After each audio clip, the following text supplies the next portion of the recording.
vois les élus urbains venir donner des conseils aux élus ruraux, c'est toujours avec une vision assez intéressante.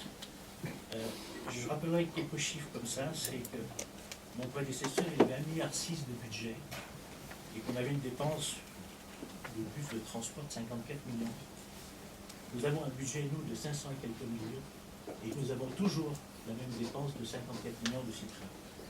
Et vous comprendrez qu'avoir à peu près 12% de son budget qui passe sur quelque chose pour lequel on a, et je le redis, des transports que je qualifierais de folkloriques, avec, même si ça ne fait pas exotique, comme vous voulez, même si ça ne fait pas plaisir à certains, quand on a des bus qui sont remplis avec 1,6 personnes, ça mérite qu'on s'y intéresse et qu'on regarde les économies qu'on peut faire.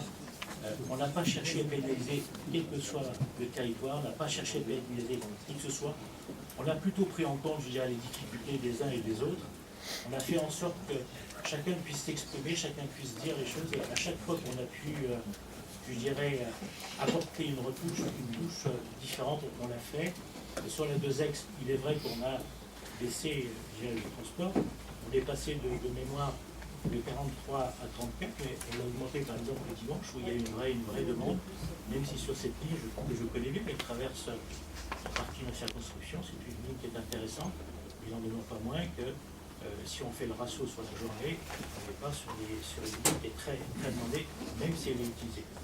Je crois que pour le département du Rhône, il était nécessaire de faire cette prévision. Je rappellerai que nos prédécesseurs avaient engagé une réforme à 45% et qu'à l'époque, personne n'avait rien dit.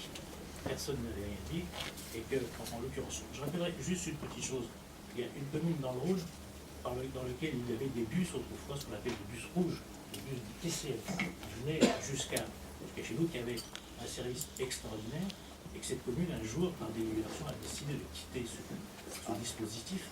À l'époque, à titre personnel, ça m'a coûté un scooter pour ma fille pour qu'elle puisse aller à l'école. Et cette commune s'appelle Vaugneray.